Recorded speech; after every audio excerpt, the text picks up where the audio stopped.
방금 불렀던 은혜로운 찬양처럼 내 입술의 모든 말과 마음이 주께 연락된다면 얼마나 좋을까 싶지만요. 지혜와 분별이 필요한데 붙잡을 말씀이 생각이 나지 않아서 곤혹스러울 때가 사실 더 많은 것 같아요. 맞아요. 네. 많아요. 그래서 오늘은 저 오늘 진짜 많은 기대를 하고 왔습니다. 네. 다들 들어보셨을 거예요. 303 비전 성경 암송 학교.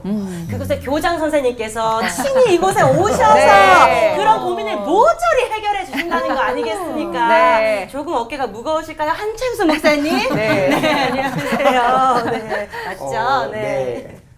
요한복음 1장에 보면 태초에 말씀이 계시니라. 이 말씀이 하나님과 함께 계셨으니 이 말씀은 곧 하나님이시니라. 그가 태초에 하나님과 함께 계셨고 만물이 그로 말미암아 지은 바 되었으니 그가 없이는 된 것이 없느니라. 하나님은 말씀으로 세상을 지었고요. 이 말씀은 살았고 활력 있고 운동력도 있고 또 이 말씀은 하나님의 감동으로 기록됐기 때문에 말씀을 붙들면 능력과 기적을 체험하고 없던 것도 있게 되고 또 하나님께서 건물도 지어 올리시고 흥분되지 않습니까? 네. 오늘 벌써 신나요. 네. 아 근데요, 기도조차 무슨 말을 해야 할지 모르겠다는 사람들이 꽤 많은데 우리 오대식 목사님께서는 항상 하나님과 말씀으로 대화하기만 하면 다 응답하신다고 하셨거든요. 이게 정말 진짜인가요? 네, 그거 진짜죠. 네. 하나님이 약속하신 거니까 아멘. 우리가 힘들고 어려울 때마다 하나님께 이제 나아가는 방법이 말씀과 기도가 있잖아요. 하나님 분명히 우리를 만나 주시는데 이따 설교 시간에 더 정확하게 또 구체적으로 말씀을 드리겠습니다. 네, 우리 김종현 목사님께서는 나비워십 보컬로 또 찬양 사역도 하고 계시지만 평상시에는 장년층 양육도 또 하고 계신다고 하시는데요. 말씀이 내 속에 살아 있고 없고가 일상에서 정말 큰 차이가 있나요? 네, 있죠. 아까 말씀해 주신 대로 그 나비워십이라는 찬양팀 사역을 지금 15년째 하는데 이 찬양을 처음 시작했던 이제 멤버들이 다 이제 청년들이었고 그때 이제 음악밖에 모르는 친구들이었는데 한 지난 10여 년 동안 계속 그 친구들과 말씀 나누고 제가 또 하는 루틴 중에 오늘 이제 설교 중에 나누겠지만 매일 아침에 말씀을 묵상한 거를 그 팀하고 이렇게 나누거든요. 알게 모르게 말씀을 이렇게 15년 동안 먹어서 그런지 요즘은 그들이 저보다 더 목사처럼 얘기를 해요. 목사님 지금은 우리가 광야의 시기를 지나가는 것 같습니다. 인내하십시오. 막 이러고 다 자라나고 있구나 이렇게 느끼고 있죠. 네. 네. 내가 오늘 적용할 말씀이 딱히 생각나지 않는 그 막막한 시절을 버티고 계신 분이라면 오늘 정말 놓치시면 안 될 것 같습니다. 예, 오늘 설교로 그 문을 활짝 열어주실 건데요. 오대식 목사님부터 시작해 주시죠. 제가 중학교 3학년 때 수련회를 갔어요. 수련회를 갔는데 중등부, 고등부 다 같이 가서 이렇게 그 종으로 조를 짰는데 한 8개 조가 있었습니다. 그런데 프로그램에 그 조별로 설교 대회가 있는 거예요. 근데 5분 설교를 하러 이제 나오는데 그 각 조에 다 고등부 형하고 누나들이 대표로 나오는데 아이 우리 조는 자꾸 못하겠다고 저보고 나가라는 거예요. 저 그때 중학교 3학년이었는데 그래가지고 이게 무슨 그 날벼락인가 싶어가지고 정말 하나님께 많이 기도를 했는데 등 떠밀려서 이제 어찌어찌해서 이제 나가게 됐어요. 그런데 그 설교를 하기 한 2시간 전에 뽑기를 하는 거예요. 그래서 말씀을 가지고 그거를 가지고 작성을 하라는 거예요. 근데 그때 제가 뽑은 말씀이 오늘 이 예레미야 3장 33절 주께서 인생으로 고생하게 하시며 근심하게 하심은 본심이 아니시로다. 이게 어려운 말씀이잖아요. 하여튼 그거를 어찌어찌 해서 설교를 5분간 했어요. 5분간 했는데 제가 1등을 했잖아요. 네. 그 형들 누나들이 못해서 한 게 아니고 중학생이니까 제일 나이가 어려서 아마 저한테 점수를 많이 줬던 것 같아요. 그런데 이 말씀이 제가 살면서 참 어려운 일들을 겪었거든요.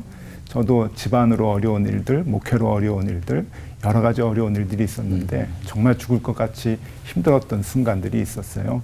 집안에서는 저희 어머니가 뇌출혈로 쓰러지셔서 한 17년 누워 계시는 그런 어려움이 있었고 또 목회를 하다 보니까 제가 있었던 교회에서 오해도 있고 다툼도 있고 갈등도 있고 또 모함도 있고 해가지고 더 목회를 더 할 수 없는 그러한 상황에까지 가서 사임을 했던 그런 때도 있었고 또 6년 전에는 목회하다가 이제 그 교회를 분립을 해서 지금 덕소로 갔는데 덕소로 가기 직전까지 장소가 결정되지 않아가지고 굉장히 괴롭고 힘들었던 때가 있었어요. 그런데 그때마다 덜썩 주저앉고 싶고 다 포기하고 싶은 마음이 있었는데 중학교 때 이 설교했던 이 말씀이 계속 생각이 나는 거예요. 주께서 인생으로 고생하게 하시며 근심하게 하심은 본심이 아니시로다. 하나님은 무슨 의도가 있어서 그러는 거구나. 하나님이 나를 힘들게 하는 것은 본심이 아니구나 라고 하는 것을 이제 알게 되었습니다. 그러니까 이 말씀의 배경을 이제 살펴보면은 예레미야 선지자를 눈물의 선지자라고 얘기하잖아요. 근데 그 눈물의 선지자의 그 눈물이라고 하는 것, 왜 눈물을 흘렸는가 하면은 이스라엘 백성들이 멸망당할 만큼 죄가 많은데 회개를 안 해서 답답하니까 안타까워서 눈물을 흘렸지만 또 하나는 본인이 많은 고난을 받았어요.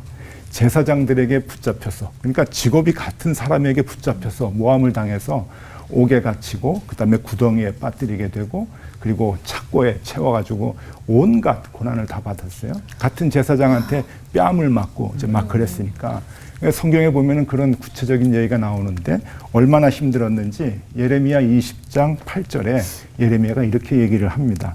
나는 날마다 치욕과 모욕거리가 됩니다. 치욕을 당하고 모욕을 당하면서 살아가고 있다고. 그러면서 이제 눈물을 흘리는 거예요. 이스라엘 나라를 생각하면서 눈물을 흘리고 자기의 처지를 생각하면서 눈물을 흘리는데 예레미야가 그 상황에서 극복할 수 있었던 이유는 날마다 주시는 하나님의 말씀 때문에 살아날 수 있었다고 고백을 합니다. 그래서 예레미야 애가 3장 23절에 보면 그 유명한 말씀을 예레미야가 선지자가 하는데, 이것들이 아침마다 새로우니 주의 성실하심이 크도소이다. 찬양 있잖아요. 아침마다 새롭다고 하는 그 찬양의 이 가사가 되는 이것들이 아침마다 새로우니 주의 성실하심이 크시도소이다.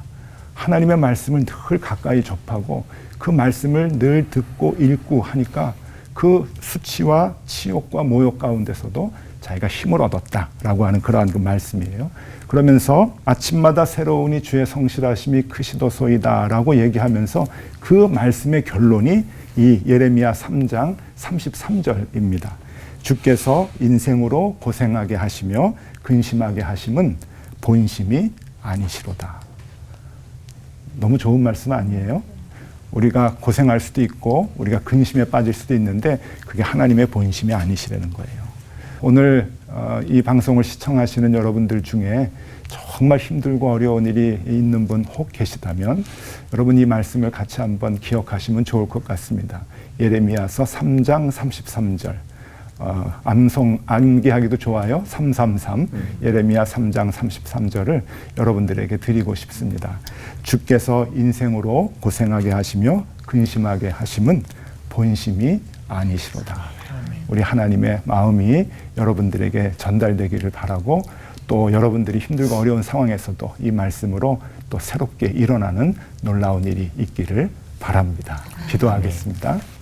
하나님 감사합니다. 예레미야를 통해서 오늘 귀한 말씀 우리에게 주셔서 감사합니다.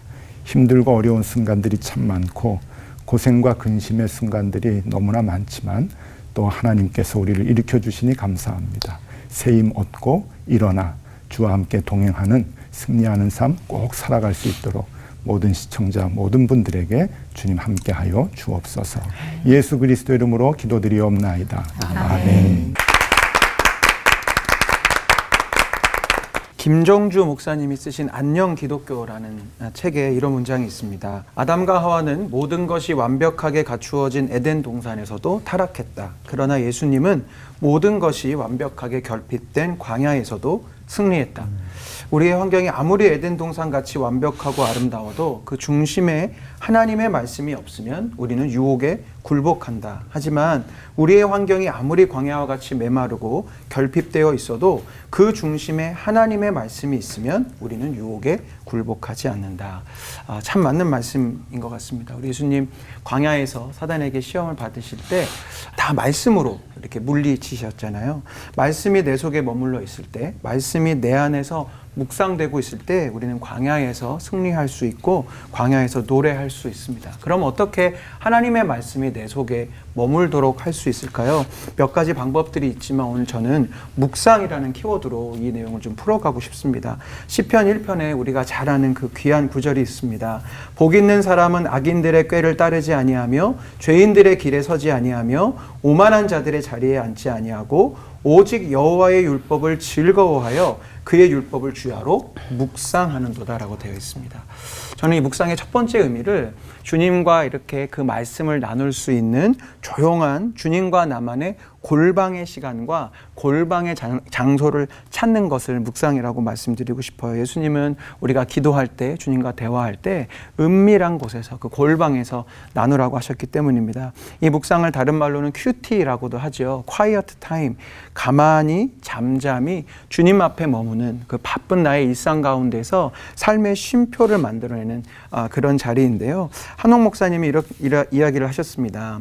책을 볼 때에는 띄어쓰기가 중요합니다. 글자와 글자 사이, 문단과 문단 사이, 장과 장 사이에 아무런 여백이 없이 글자만 빽빽하게 차 있으면 읽을 엄두가 나지 않습니다. 음악도 그렇습니다. 모차르트는 음악은 음표 안에 있지 않고 음표와 음표 사이에 존재하는 침묵 안에 있다라고 했습니다.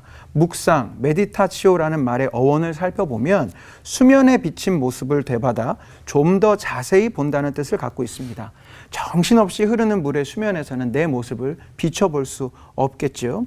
잠잠히 고요해진 수면에서야 비로소 나의 모습을 돌아보는 묵상을 할 수 있는 것입니다. 마찬가지입니다. 우리가 주님 앞에서 말씀 안에서 나 자신을 잠잠히 돌아보기 위해서는 주님과 함께하는 잠잠한 고요한 묵상의 시간이 필요하죠. 또한 묵상의 또 다른 중요한 의미는 히브리어 원어로 이 묵상을 하가라고 이야기하는데요. 웅얼웅얼거린다, 읊조린다, 반복해서 생각하고 이야기한다는 뜻도 있고요. 이 어원에 되새김질하다는 뜻이 있어요. 결국 반복해서 하나님의 말씀을 마음에 새기고 또 새기는 과정이죠. 또 목사님을 통해 듣게 되겠지만 그렇기 때문에 묵상의 정점은 말씀 암송이라고 할 수 있을 거예요. 새기고 새겨서 아예 마음과 생각 가운데 각인이 되어 있는 상태가 말씀 암송의 상태죠. 그렇게 말씀이 내 속에 들어오고 주의 말씀이 내 마음에 거하면 무슨 일이 일어날까요? 김동산 목사님께서 설교 중에 이런 이야기 하신 적이 있어요. 말씀을 읽는 것과 말씀을 묵상하는 것, 그리고 말씀대로 사는 것은 차이가 있습니다. 누구나 말씀을 읽을 수 있습니다. 그러나 읽은 말씀이 우리 마음속에 깊이 들어올 때 그 말씀을 쉽게 지나칠 수 없을 때가 있습니다. 이것을 이렇게 표현할 수 있죠. 말씀이 내 속에 들어와 부딪혔다. 그러므로 말씀을 묵상하기 시작할 때 우리 삶에 일어난 가장 큰 변화 중에 하나는 그 말씀으로 인하여 내 마음과 생각이, 내 삶이 아파지는 거예요. 혹시 성경 말씀 때문에 아파 본 적 있으세요? 그 말씀이 너무 부담이 되고 힘들어서 말씀 읽기를 좀 멀리 하신 적은 혹시 없으신가요? 전 요즘은 아닌데요. 요즘은 아닌데 예전에. 저는 이제 저의 삶의 루틴 중에 하나가 아침에 이렇게 출근해서 책상에 앉아서 일을 시작하기 전에 말씀을 이렇게 묵상하고 또 제가 함께 목양하는 공동체에게 제 묵상글을 나누는 이 루틴을 10여 년째 하고 있어요. 근데 아침에 이렇게 출근 전에 아내랑 다툴 때가 있잖아요. 그죠? 이렇게 부부싸움을 하고 출근을 하면 이상하게 큐티하기가 싫어요. 말씀을 열기가 싫어요. 왜냐하면 알거든요. 이제 말씀을 열고 큐티를 하기 시작하면 하나님이 저에게 말씀하실 거예요. 제가 알아요. 네가 잘못했다. 네가 사과해라. 너가 이기적이었다. 옹졸했다라고 말씀하실 것 같아서 그런 나는 최대한 큐티를 멀리 하다가 결국 말씀 열어서 내가 잘못했어라고 이렇게 연락을 하게 되는데 말씀 읽기가 그렇게 부담이 되고 싫을 때가 있죠. 근데 이것은 나쁜 마음이 아니라 굉장히 건강한 신호입니다. 하나님의 말씀이 지금 내 삶에 들어와서 뭔가를 내가 말씀대로 살려고 할 때 부딪힘이 있고 어려움이 있기 마련이거든요. 그래서 우리가 때로는 성경 읽기가 참 부담되고 힘이 들지만 그것을 건강한 신호로 여겨서 골방의 시간, 골방의 장소에서 하나님의 말씀을 묵상하고 암송하고 또 되새길 수 있는 모든 올포원 가족들이 되시기를 간절히 축원합니다. 기도하겠습니다. 우리를 사랑하셔서 우리의 기도를 들으시고 또한 성경을 통해 우리에게 말씀해 주시는 주님, 말씀 읽기를, 묵상하기를, 그리고 말씀대로 살아내기를 포기하지 않는 우리 모두가 되게 하여 주시옵소서. 예수님의 이름으로 기도드렸습니다. 아멘. 오늘 저는 말씀이 어떻게 우리에게 적용되는지, 사실은 말씀이 우리에게 부딪히기도 하지만 또 말씀이 약속이기도 해서 저 개인의 적용의 사례보다 저희 교회에 있었던 7살짜리 아이의 사례를 좀 소개하려고 합니다. 저희 교회는 상가교회에서 개척을 했는데 이 상가교회는 상업할 때 상자가 아니고 어찌 보면 초상날 상자 상가교회입니다. 2년 단위로 임대료를 인상해 줘야 되고 임대료를 인상해 줄 수 없으면 이사를 가야 되는데 이사를 가면 인테리어를 해야 되고 그렇게 해서 처음 개척할 때 뭐 여기저기 지원받았던 것, 집 전세 뺐던 것 이렇게 다 2년, 4년 지나고 나면 이제 점점 작아져서 상을 치르게 되는 거죠. 그래서 저희가 이제 개척하고 4년 차가 됐을 때 임대료를 이제 다시 올려줘야 되는 상황이 되었고 이사를 가자니 인테리어나 이사 비용이 들고 또 있자니 임대료를 올려주기가 만만치 않고 조물주 위에 건축주가 있다고 그러지 않습니까? 그래서 고민하고 있는데 저희 암송학교에서 아이들과 말씀 암송하면서 늘 묵상하는 구절 중에 시편 8편 말씀이 있어요. 시편 8편은 다윗이 골리앗을 넘어뜨리고 난 후에 들판에 앉아서 자기가 며칠 전에 했던 그 일을 생각하니까 엄청난 일을 한 거예요. 그날은 좀 열이 뻗쳐서 돌을 던졌는데 그 돌이 정확하게 맞은 거잖아요. 그때 지은 시가 뭐냐면 시편 8편 여호와 우리 주여 주의 이름이 온 땅에 어찌 그리 아름다운 주여 주의 영광이 하늘을 덮었나이다. 주의 대적으로 말미암아 어린아이들과 젖먹이들의 입으로 권능을 베푸시며 이는 원수들과 보복자들을 잠잠하게 하려 하심이니라. 주의 손가락으로 만드신 주의 하늘과 주께서 베풀어 두신 달과 별들을 내가 보니 사람이 무엇이기에 주께서 그를 생각하시며 인자가 무엇이기에 주께서 그를 돌보시나이까. 그를 하나님보다 조금 못하게 하시고 영화와 존귀로 관을 씌우셨나이다. 주의 손으로 만드신 것을 다스리게 하시고 만물을 그 발 아래 두셨으니 곧 모든 소와 양과 들짐승이며 공중의 새와 하늘의 바다의 물고기와 바닷길에 다니는 것이니이다. 여호와 우리 주여 주의 이름이 온 땅에 어찌 그리 아름다운지요. 를 이미 은혜가 되죠. 암송하고 묵상하니까 7살짜리 아이가 이 말씀을 암송하면서 어린아이들과 젖먹이들의 입으로 권능을 세우신다고 하셨고 다윗이 물맷돌로 어린 다윗이 그 큰 골리앗을 넘어뜨렸다는 이야기를 딱 듣고 나서 가정에서 말씀 암송 가정 예배를 드리면서 적용이 된 거예요. 그래서 종이를 한 장 펼쳐서 자기 일기장에다가 그림을 그렸습니다. 3층짜리 그림을 그려서 제게 들고 와서 이 시편 말씀을 제게 들려주면서 하나님께서 어린아이들과 젖먹이들의 입으로 권능을 세운다고 했는데 목사님 제가 이 말씀 암송했고 이 말씀 가지고 그림 그렸어요. 우리의 이사 안 가게 건물 하나 주세요. 그리고 3층짜리 건물을 크리스마스로 그려왔더라고요. 너무 감동이 되어서 제가 그날 그 위에 손을 얹고 기도했어요. 하나님 이거 우리 교회 설교 도면하겠습니다.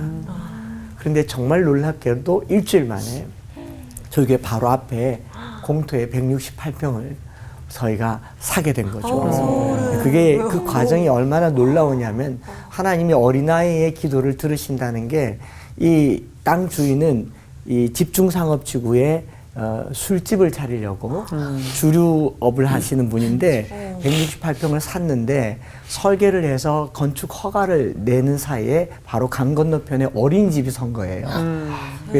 집중상업지구라도 어린이집이 서니까 그 상업지구에 제한이 되어서 술집은 못한다.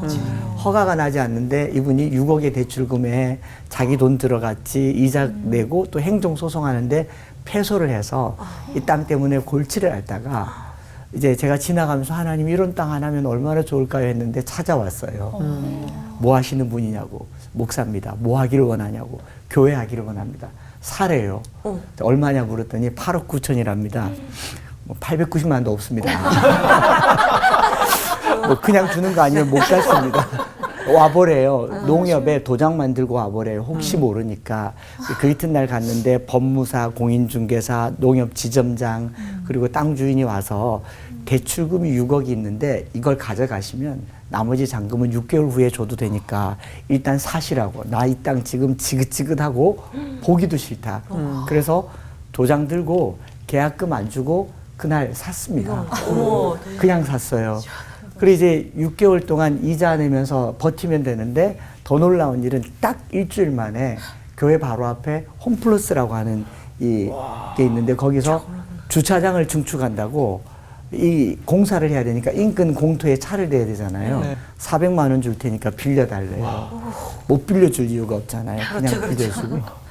그걸로 이자 내고 6개월 만에 그 땅을 이제 겨우 잔금 놓고 샀는데 그 잔금 놓고 사고 난 다음에 이제 땅만 있어도 좋으니까 저희는 아이들과 그 땅을 매일 밟으면서 온 땅이여 여호와께 즐거운 찬송을 부를지어다 기쁨으로 여호와를 섬기며 노래하면서 그의 앞에 나갈지어다 시편을 암송하면서 땅을 밟는데 이 고깃집 사장이 연락이 와서 나 이곳에서 고깃집을 하고 싶다는 거죠.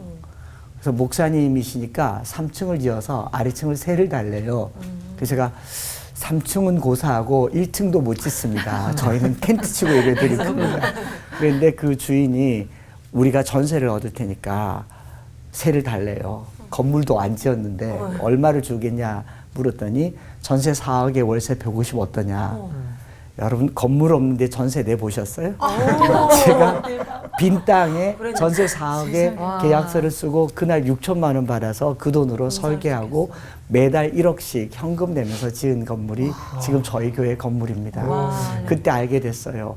어린아이들과 젖먹이들의 입으로 하나님의 권능을 세우세요.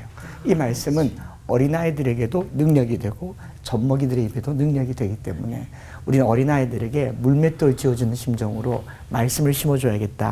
그래서 저희 교회가 탄생하게 된 것입니다. 우리 말씀 붙들면 건물도 세워집니다. 아멘. 기도하겠습니다. 말씀으로 세상을 지으신 하나님, 오늘 우리의 삶을 새롭게 창조하실 것을 믿습니다.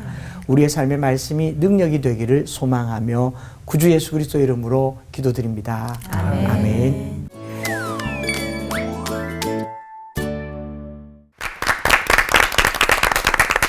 말씀이 생각나서 적용되고 그리고 가슴을 치면서 현실에서 역사하는 이야기 세 분 목사님 설교를 통해서 정말 리얼하게 들었습니다. 7살 아이도 시편 말씀으로 간절히 기도하면서 구하니까 하나님께서 역사하시는데 우리 각자에게도 물맷돌 같은 말씀이 없으면 안 되겠죠. 네. 기억나는 여러분의 물맷돌 말씀 전도사님은 뭔가 있으실 것 같아요. 그래요? 네. 저는 시편 23편 말씀을 너무 좋아해서 늘 이제 그냥 묵상하고 기도의 제목이 없을 네. 때도 그렇게 암송을 하곤 하는데 이제 특별히 뭐 제일 소망이 되는 끝의 말씀, 내가 여호와의 집에 영원히 살리로다. 주님과 한 방에 같이 마주보고 있을 그날을 이제 기대하고 있습니다. 아까 그 아이의 그 믿음의 기도 들으면서 그렇게 말씀이 자연스럽게 떠올라서 그 능력으로 적용되기까지 얼마나 또 그 시간들과 또 정말 그런 과정들이 있었을까 싶은데요. 그런 과정들을 겪으려면은 매일매일 말씀을 묵상하는 과정이 제 그냥 뭐 생각에는 그래도 한 3년은 그렇게 좀 채워야 되나? 아니면은 통독도 순종한 거. 그래 네. 그냥 끝까지 3번은 해야 되나 이런 생각들이 들기 시작하는데 또 그 아이라는 얘기를 들었을 때 오늘 읽기 시작해서 내일 적용될 수도 있을까 이런 생각도 드는데 어떻습니까, 목사님? 네. 이제 성경은 모두 31,102절이에요. 다 암송할 수가 없잖아요. 근데 그 말씀들을 이제 매일매일 읽는데 이렇게 얘기를 하죠. 하루에 한 장씩 가정 예배를 드리면 3년에 1도 가는데 큰 은혜를 받기보다 1도겠다는 보람 정도만 남잖아요. 하루에 한 장이 한 20여 절 되니까 한 장 읽는 정도의 수고를 한 절에 집약해서 한 절을 20번 읽으면 어떻게 될 것 같습니까? 암송되잖아요. 그렇게 하루에 한 절씩 한 20번 정도 읽어서 3년을 지나면 1000절을 암송을 할 수가 있게 됩니다. 그래서 그걸 매일 반복하면 이 말씀이 우리 안에 살아 역사하는 것을 경험하게 되죠. 매일매일 하는 방법을 또 알려주셨고요. 네. 김 목사님은? 뭐 최소 3번 뭐 이런 부분들도 물론 중요할 수 있는데 질문 주신 것처럼 오늘 읽고 당장 적용할 수 있는 게 하나님의 말씀이 아닌가 싶어요. 그래서 사실 말씀을 많이 읽은 사람보다 말씀대로 하나라도 사는 사람이 하나님 보시기엔 더 큰 사람이 아닐까 싶긴 한데 이제 물론 이제 오늘 계속 나눌 주제지만 그럼에도 불구하고 이제 매일매일 말씀을 가까이 하고 더 말씀이 내 속에 살아 숨 쉴 수 있도록 통독도 하고 묵상도 하고 이렇게 뭐 1000구절을 목표로 이렇게 하는 시간들은 필요한데 어떤 분량을 내가 다 읽고 그제서야 하나님의 말씀을 실천할 수 있을 거라는 생각보다는 지금 오늘 읽은 한 구절을 이렇게 실천해 보려는 마음이 훨씬 중요할 거라고 생각합니다. 아이들일 때 열심히 말씀을 네. 이제 암송하고 그런 거 참 이제 좋고 부러운데 나이가 먹으면 그 좌절감이 좀 있는 거예요. 50, 60 넘어가면 이제 뇌 기능도 좀 한계가 오고 그래서 어떻게 말씀을 우리가 어제 본 것도 기억이 안 나는데 그래서 매일 큐티가 저는 중요한 것 같아요. 말씀 암송도 굉장히 귀하지만은 우리 다 암송 못하니까 오늘 아침에 주신 말씀 그 한 절 가지고 하루 사는 거죠. 근데 이상하게 필요한 말씀을 주시잖아요. 그리고 또 주일 예배를 드리면서 목사님 설교를 하시면은 또 그 말씀이 일주일 동안 적용이 되는 필요한 말씀을 주시고 그거 참 이상해요. 그래서 뇌 기능이 조금 약화된 그런 분들은 암송에 대한 그런 그 부담감보다 오늘 내게 주시는 말씀으로 하루 살고 주일 주시는 말씀으로 일주일 살고 하는 그 자세도 굉장히 중요한 것 같습니다.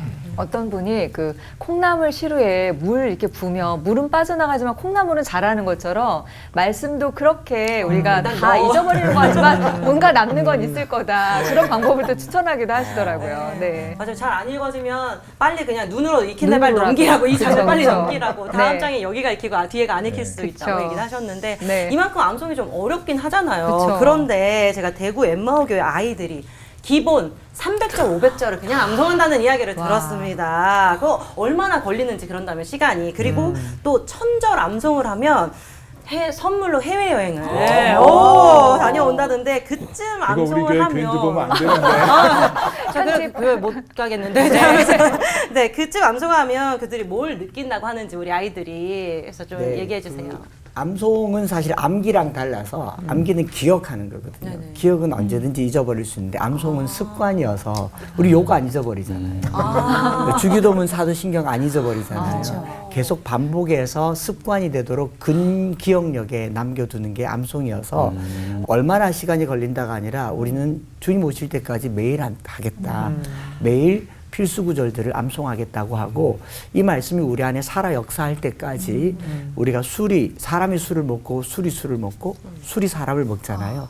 말씀이 나를 먹을 때까지 나는 계속 말씀을 암송하겠다고 해서 100절, 200절, 300절 정도는 온 교인들이 다 해요. 어른들도 하고 어른들 할머니 할아버지도 하고 그리고 이제 아이들은 300절 400절, 500절 하면 기트 가잖아요. 복습하려면 하루에 가정 예배를 1시간, 2시간 드릴 때도 있는데 너무 기특해서 저희가 천절하면 영국 왕복 항공권이 끊어주더라고요. 그래서 이제 1차, 2차, 3차, 4차, 5차까지 1월에 45명이 다녀왔습니다. 41명이나 있어요. 네, 이제 우리 교회 아이들 말고 다른 아이들도 함께 가는데 저희가 이제 가서 느낀 게 이런 거죠.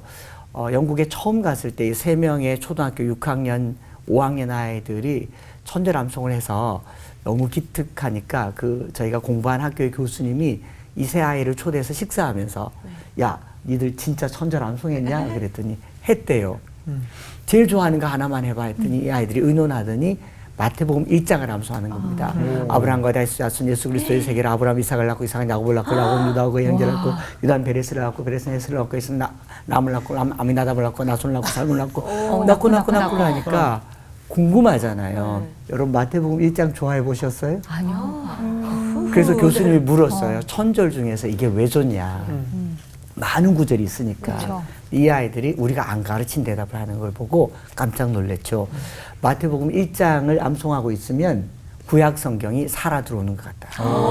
그 1장의 아브라함은 창세기, 다윗은 사무엘, 솔로몬은 열왕기. 그래서 1장 한 장이 구약 39권이라는 것을 6학년이 깨닫는 걸 보고요. 우리는 말씀을 묵상하는 게 아니라 말씀을 심어두면 모든 성경은 하나님의 감동으로 기록됐잖아요.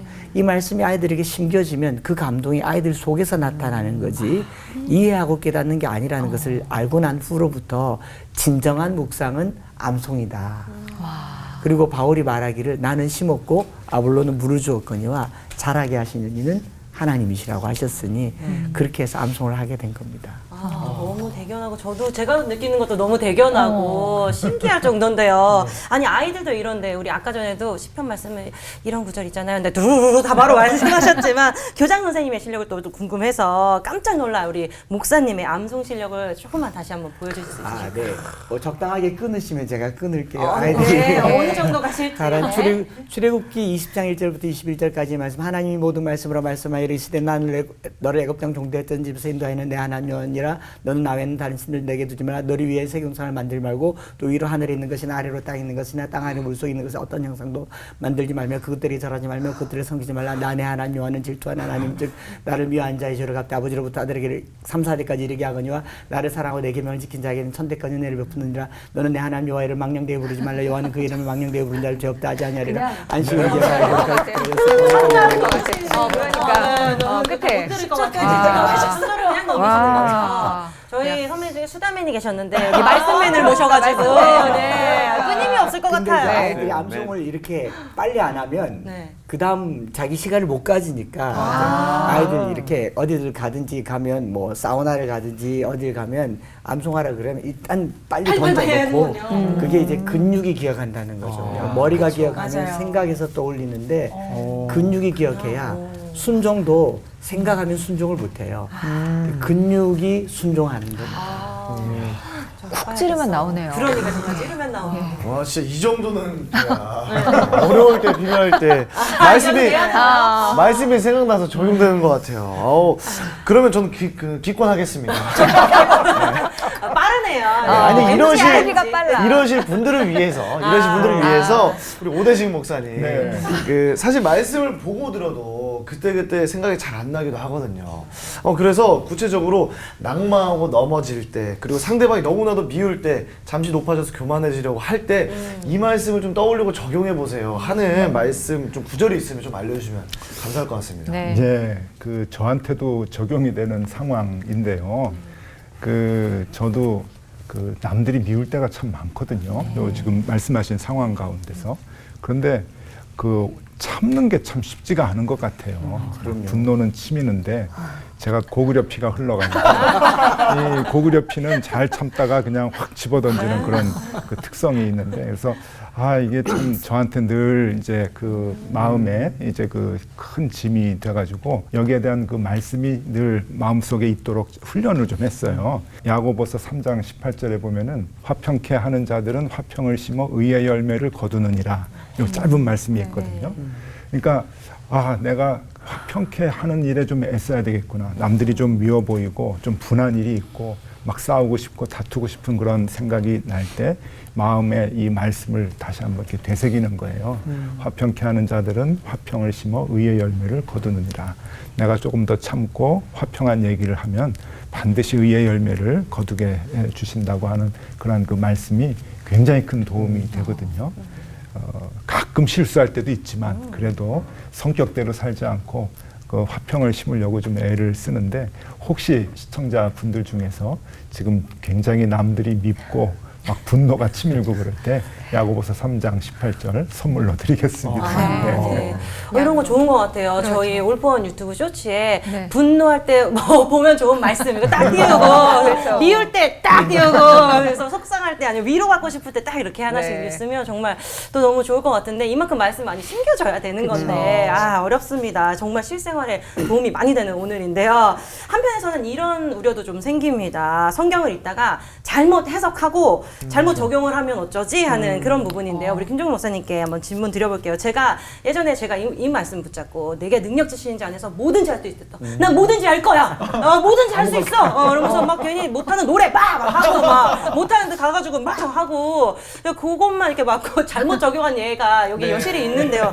이런 사람이 많이 있을 거란 말이죠. 가끔 이렇게 민폐까지 가는 상황인데 잘못 적용하는 예와 그 교정법까지 알려주시면 좋겠습니다. 네, 연초 송구영신 예배 되면 저희 이렇게 교회마다 말씀 카드 뽑잖아요. 네네. 맞아요. 네, 말씀 카드를 정말 점치듯이 이렇게 뽑는 거 옳지 않은데 그 마음이 목사인 저에게도 솔직히 있어요. 그래서 저희 교회 예배팀이 먼저 이제 사역자들한테 뽑으라고 이렇게 바구니를 갖다 줬어요. 그래서 이렇게 몇 개 제가 딱 뽑았는데 저도 이제 2024년을 기대하면서 딱 뽑았는데 이 말씀이었어요. 내 사랑하는 형제들아 너희가 알지니 사람마다 듣기는 속히 하고 말하기는 더디하며 성내기도 더디하라 이랬는데 은혜가 되는 게 아니라 올해 내가 성낼 일이 많아.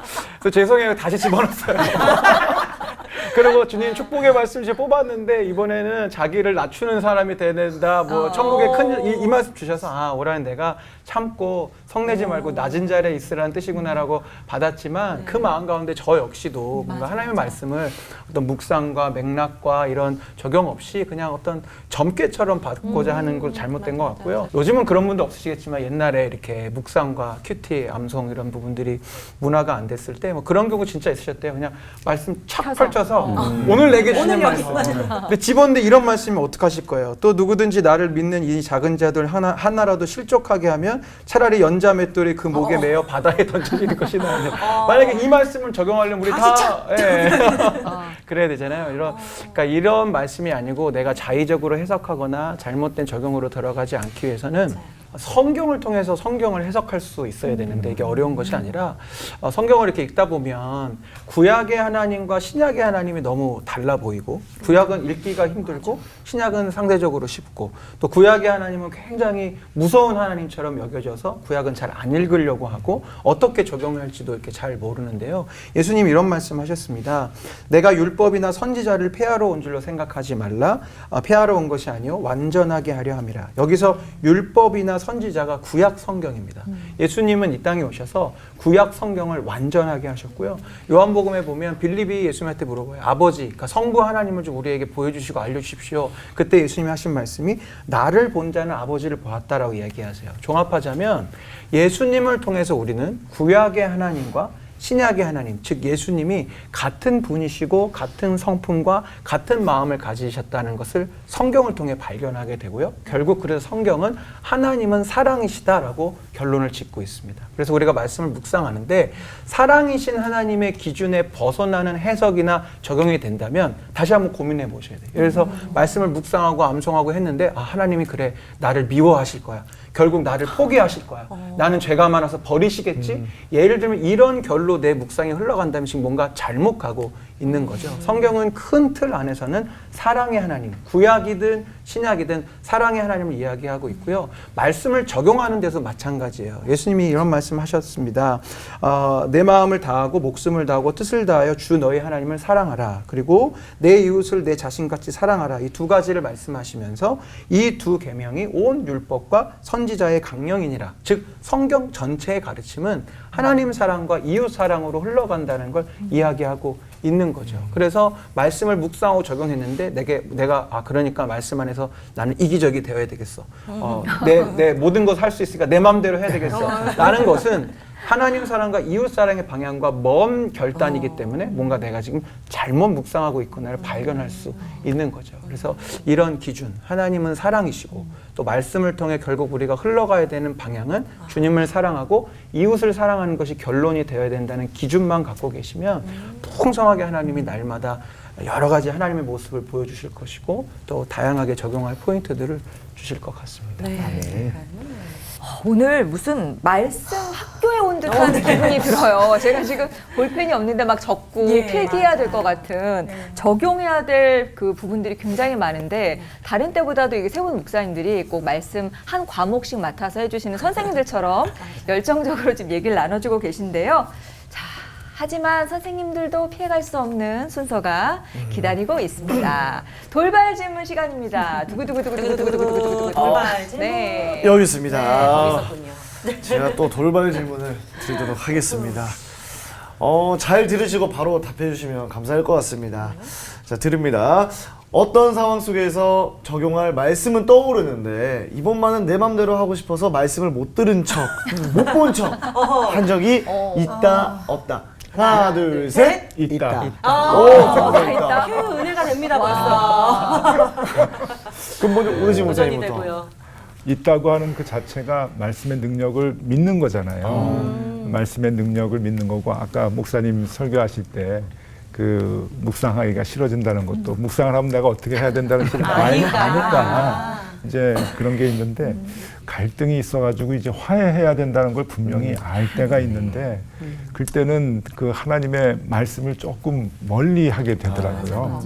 말씀을 보면 항상 화평케 해라, 그리고 화해해라, 그리고 낮아져라, 섬겨라, 용서해라, 포용해라. 그게 하나님의 그 마음이고 예수님께서 그 화목제물이 되시기 위해서 이제 오셨잖아요. 그러니까 우리도 화목제물의 삶을 쫓아가야 되는데 이제 그게 이제 싫은 거죠. 그래서 조금 멀리하고 그리고 조금 외면하는 때가 솔직히 있습니다. 목사도. 예. 솔직하게 얘기해 주시죠. 민호 형제가 딱 질문할 때 딱 대본에 떠오르는 성경의 장면이 선한 사마리아인의 비유예요. 그러니까 저도 목사이기 전에 한 명의 크리스천으로서 주변에 삶의 어려움의 자리에 있는 분들을 이렇게 보는데 거기에 이제 선한 사마리아인 비유 보면 제가 잊지 않는 그 표현 중에 하나가 제사장과 레위인이 보고 피하여 지나가고 보고 피하여 지나고가 구절이 있어요. 분명히 못 보고 지나간 게 아니라 봤는데 나름의 사정으로 그냥 간 거죠. 그 말씀이 부딪혀올 때가 많이 있어요. 그러니까 저도 누군가를 돕고 힘든 사람 이렇게 일으켜진 상황인데 나 지금 너무 바쁜데 지금 내가 해야 될 어떤 일이 있는데라는 이유로 봤지만 피하여 지나갈 때 그런 말씀이 좀 와서 저를 불편하게 할 때가 있죠. 그 돌발 질문이 참 눈물샘을 자극하네요. 저는 피하고 싶은데 그 본문으로 설교까지 해야 될 때가 있어요. 정말 그 고린도전서 13장을 암송하면서 18번을 설교했는데 이 사랑은 오래 참고 사랑은 온유하며 시기하지 아니하며 자랑하지 아니하며 교만하지 아니하며 무례행하지 아니하며 이걸 계속 설교하고 있는데 내 안에 사랑이 없는 거예요. 예수님은 오래 참고 예수님은 온유하며 예수님이 시기하지 아니하며 예수님은 자랑하지 아니하는데 이 한창수는 오래 참지도 못하고 시기하고 자랑하고 교만하니까 피할 길이 없어서 그때 교회를 그만두겠다고 목회를 내려놓았던 적이 있습니다. 그래서 설교 끝나고 교회 접고 산에 올라갔던 정말 말씀이 순종하기 어려웠던 경험이어서 그런 돌발신문 정말 피하고 싶습니다. 차라리 암송이 쉽지. 묵상하면 목사님들은 네. 저 마음 다 네. 공감해요. 그쵸. 다 같은 마음이니까. 네. 그냥 일반적인 스피치라면 그 원고에 있는 대로 하면 맞아. 되겠지만 네. 그걸 삶으로 또 살아내셔야 되는 목사님들이니까 그런 고충이 있으실 것 같고요. 아, 목사님들과 달리 저희 일반 성도들은 양심의 소리를 무시하고 살 때도 사실 많은 것 같아서 더 회개가 되는 그런 시간인데요. 하지만 그럴 때 진정한 그리스도인이라면 하나님의 말씀이 생각이 나야 정상일 것 같아요. 네. 설교에서 들은 것처럼 말씀 때문에 또 마음이 아리고 또 기쁘면서도 기대되고 힘도 되고 그렇게 살지 않나 싶네요. 네. 말씀을 많이 어릴 때 외워야 돼. 지금은 저도 잘 못 외우는데요. 어릴 때 확실히 많이 외워야 되더라고요. 예.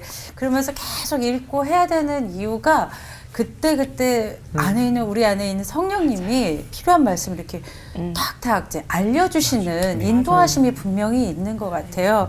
이렇게 말씀 생활을 하면서 어려움을 당할 때 말씀을 또 기억나게 해주셔서 기억하고 잘 이겨내는 그런 경우도 보셨을 테고 또 기쁘고 행복할 때 말씀이 기억나서 은혜를 헤아리고 감사하고 또 그 감사함을 또 흘려보내고 나누는 그런 진짜 풍성한 은혜의 이야기들도 있으실 텐데 좀 기억나시는 것 있으면 나눠주시면 저희들이 조금 더 말씀을 더 외워야지 더 많이 읽어야지 적용해야지 이렇게 격려가 될 것 같습니다. 예.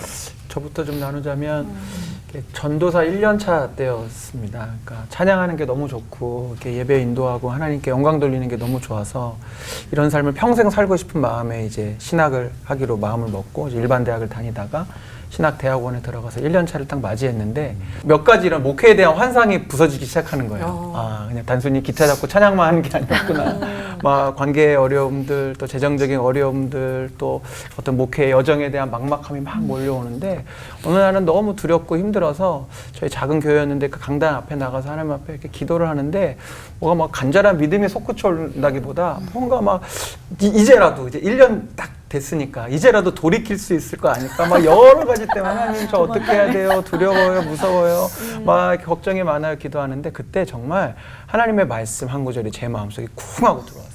두려워하지 말라 내가 너와 함께함이니라 놀라지 말라 내가 너와 너를 붙잡아 주리라. 그 말씀이 그냥 이렇게 머리로 기억나는 게 아니라 마음으로 확 오기 시작하면서 제 마음 안에 큰 위로와 평안과 든든함을 주기 시작합니다. 아 그래 내가 지금 두려워하는 거 놀라고 있는 거 힘든 거 주님이 함께 하시면 다 해결될 수 있을 거라는 그 강한 마음이 있어서 감사하게도 전도사 1년차 때 신학을 포기하지 않고 지금까지 왔어요. 그러니까 제가 오늘 방송 준비 때문에 세보니까 물론 우리 대선배님들 앞에는 부족하지만 18년이라는 시간이 지났더라고요. 근데 그 중간중간 계속 목회 여정 가운데 돌이키고 싶고 포기하고 싶을 때마다 그날의 강단에서의 그 말씀이 기억나요. 그래서 지금도 두려울 때 내 뜻대로 되지 않아서 염려가 될 때 이 구절을 다시 한번 생각하면서 또 일어서고 또 일어서고 그래서 지난 10여 년을 잘 또 올 수 있었던 것 같습니다. 네. 저는 이제 빌립보서 4장 말씀에 아까 말씀하셨던 내게 능력 주시는 자 안에서 내가 모든 것을 할 수 있느니라고 그리고 여기만 딱 보면 모든 걸 할 수 있을 것 같았잖아요. 근데 목사님께서 맥락을 따라서 묵상을 하라고 해서 그 앞으로 보면 사도 바울이 내가 주 안에서 크게 기뻐하면 너희가 나를 생각하던 것이 이제 다시 싹이 나니 이는 너희가 전에 생각은 하였으나 기회가 없었느니라 내게는 모든 것이 있고 또 풍부한지라 나는 풍부에 처할 줄도 알고 비천에 처할 줄도 알아. 모든 일과 배부름과 배고픔과 풍부에 처할 줄 아는 일체의 비결을 배웠노라. 내게 능력 주시는 자 안에서 내가 모든 것을 할 수 있느니라. 이 말씀 보면서요. 아, 가난도 능력이구나. 비천에 처하는 것도 실력이구나. 내가 모든 것을 할 수 있는 게 중요하다면 가난에 처하는 것도 능력이라는 바울의 말 때문에 그동안 살면서 가난했던 삶, 비천했던 삶이 능력이라는 생각에 늘 자존감 빵빵한 삶을 살았어요. 감사가 되네요. 네. 네.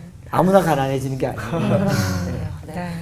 저는 이제 작년에 그 참 힘든 장례를 이제 2건을 했어요. 하나는 참 그 건강하게 생활하시면서 신앙생활 같이 하시던 여집사님이 어느 날 갑자기 이제 돌아가셨어요. 그 전주까지 교회에 나오셨는데 예배도 드리셨는데 그래서 남편 되시는 분이 충격을 좀 많이 받았고 또 하나는 40대 중반의 아들을 이제 먼저 하나님 품으로 보낸 권사님이 이제 계셨어요. 결혼을 안 한 아들인데 권사님이 굉장히 좀 실망하고 이제 낙심을 이제 하신 상황인데 어떻게 그 위로가 안 되더라고요. 위로를 해드릴 수도 없고. 그런데 공교롭게 작년 말에 매일 새벽마다 욥기를 묵상을 이제 하게 되는데 그 욥기를 그 설교를 할 때 참 힘들더라고요. 그러면서 제가 우리 그 교인들 중에 그 2분이 이제 앉아 계셨는데 이런 말씀을 드렸어요. 욥기 1장 21절의 이 말씀을 우리가 한번 평생 한 번이라도 해보면 좋겠다. 욥기 1장 21절이 내가 모태에서 알몸으로 나왔사온즉 또한 알몸이 그리로 돌아가올지라 주신 이도 여호와시요 거두시는 이도 여호와시오니 여호와의 이름이 찬송을 받으실지니이다. 욥이 고난을 많이 당한 뒤에 하나님 앞에 드렸던 노래, 기도의 내용인데 저는 옛날부터 이 말씀이 욕심이 좀 났거든요. 그래서 하나님 앞에 제가 서원을 할 때 하나님 나도 살아갈 때 크고 힘든 어려운 일들이 나에게도 닥칠 텐데 욥이 했던 이 기도 내가 한번 해보고 싶습니다 하는 그 욕심이 좀 나더라고요. 어떤 어려움이 있어도 내가 한번 이 기도는 한번 해보고 싶습니다 라고 생각이 들었는데 그때 본문이 이 말씀이었어요. 그래서 내가 그 마음이 있다. 우리도 그렇게 한번 힘들고 어려워도 기도해 보면 좋겠다라고 이제 말씀을 드렸는데 아이 권사님이 예배 드리는 그 중에 그냥 크게 막 우시는 거예요. 그래서 온 교우들이 또 같이 울면서 기도해 주고 그러는데 권사님 그 뒤에 뭐 아픔이야 어떻게 사라지겠습니까만은 씩씩하게 이제 잘 이제 견디고 계시는데 우리가 이제 이런 말씀들이 그 순간순간 우리에게 힘이 되고 또 조금씩 이렇게 치유가 되는 것 같아요. 욥을 생각하면서 그래서 그런 기억이 납니다. 말씀의 힘에 대해서 오늘 다시 한번 느껴보는 시간이었던 것 같아요. 우리의 골수를 쪼개기도 하고 또 심장을 아프게도 하고 그리고 다시 힘을 내게 하는 그런 말씀의 힘. 문제 너머에 계신 크신 하나님을 만나는 시간이 아니었나 싶은 생각이 듭니다. 적용할 말씀이 생각나는 삶.